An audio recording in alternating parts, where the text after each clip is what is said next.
Mesdames et Messieurs les maires adjoints, Mesdames et Messieurs les députés, Mesdames et Messieurs les élus, Mesdames et Messieurs les représentants de culte, Monseigneur Serpazan Grigol Khachatrian, Messieurs les coprésidents du CCAF, chers représentants des associations arméniennes de France, chers amis, chers compatriotes.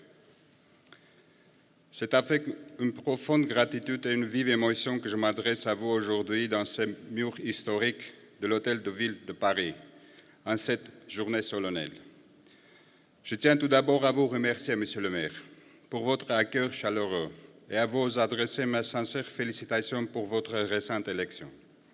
Votre engagement aux côtés de la communauté arménienne et votre attachement aux valeurs de mémoire et de justice sont profondément appréciés. Mesdames et Messieurs, nous sommes réunis aujourd'hui pour commémorer le 111e anniversaire du génocide des Arméniens.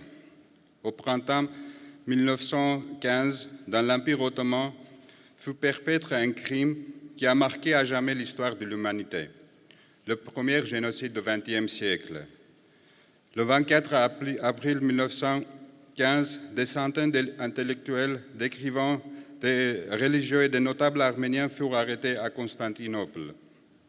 Ce fut le début d'un processus d'extermination planifié, déportation, famine organisée, massacres systématiques. En l'espace de quelques années, près d'1,5 million d'Arméniens, hommes, femmes, enfants et vieillards, furent anéantis. Des villages entiers furent effacés.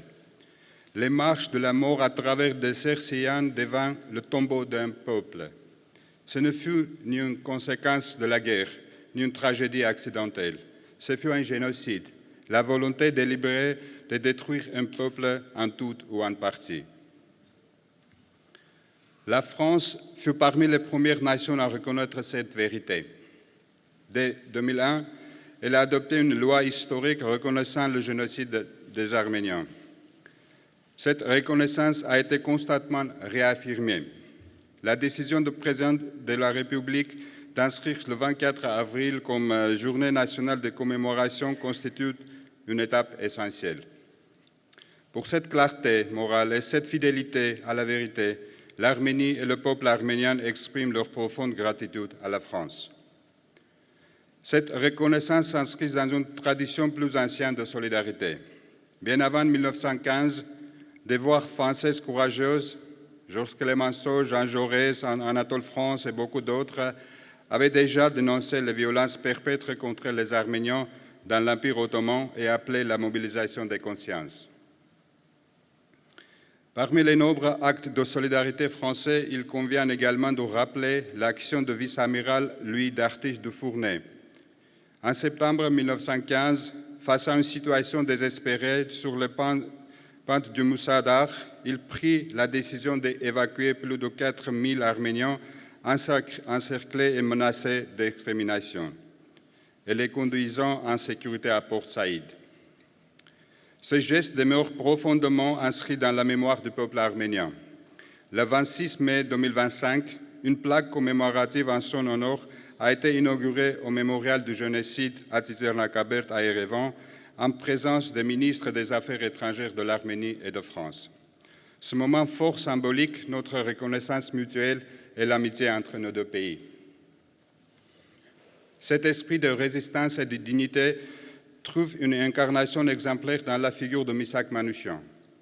Survivant du génocide, il devint l'un des visages les plus emblématiques de la résistance française.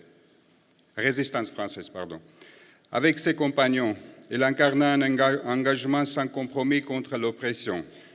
Aujourd'hui, Missak et Méline Manouchian reposent au Panthéon. Leur parcours témoigne d'une vérité essentielle. L'histoire peut tenter d'anéantir un destin, mais elle peut aussi en faire un symbole universel. C'est précisément sur ce socle de mémoire partagée et de valeurs communes que repose l'amitié franco-arménienne aujourd'hui. La France est un pays ami avec lequel nous entretenons des relations d'exception, ancrées dans une histoire longue, faite d'épreuves traversées ensemble et de combats menés côte à côté pour la dignité humaine. Ces dernières années, notre partenariat a connu un essor remarquable, acquérant une dimension véritablement stratégique dans des domaines aussi essentiels que la défense, l'économie et l'énergie. Et cette dynamique est appelée à franchir un nouvel seuil. La visite d'État du président Emmanuel Macron en Arménie, attendue le 4-5 mai, représente un moment historique pour nos deux pays. Elle donnera une nouvelle impulsion à notre partenariat en approfondissant notre coopération et en ouvrant ensemble de nouveaux horizons. Mesdames et Messieurs, en honorant la mémoire des victimes innocentes du génocide et en maintenant vivant leurs souvenirs, l'Arménie poursuit activement ses efforts en vue d'établir des relations normales avec ses voisins. Dans ce même esprit, après tant d'épreuves, l'Arménie a fait un choix clair, celui de construire son avenir souverain autour d'un agenda de paix. Mais la paix doit être préservée et consolidée dans la durée, par le dialogue, la coopération, l'institutionnalisation progressive et la construction patiente de la confiance. Car la paix ne se décrète pas, elle se construit. Elle exige une volonté politique forte et un engagement résolu de toutes parties. Nous espérons que cette paix ne se limite pas à une coexistence dans le Caucase du Sud. Elle devra également mettre fin au discours de haine et aux récits hostiles. Dans ce cadre, les questions humanitaires urgentes, au premier rang desquelles la libération des prisonniers de guerre arméniens détenus à Bakou, doivent être résolues sans délai. Parallèlement, l'Arménie s'attache à faire de la mémoire une responsabilité partagée à l'échelle internationale. Plusieurs initiatives ont contribué à renforcer la mobilisation mondiale en matière de prévention des génocides. Ainsi, en 2015, l'Assemblée générale des Nations unies a proclamé le 9 décembre Journée internationale de commémoration des victimes du génocide et de prévention de ce crime. Plus récemment, le 30 mars cette année, le Conseil des droits de l'homme a adopté l'unanimité une nouvelle résolution à ce sens. Ce texte renforce les mécanismes d'alerte précoce, identifie les facteurs de risque et appelle une action collective. Chers amis, ici à Paris, je voudrais évoquer la diaspora arménienne de France, ce lien vivant entre l'Arménie et la France. Vous avez su préserver notre langue, notre culture et notre mémoire, tout en contribuant pleinement à la vie économique, culturelle et civique de la France.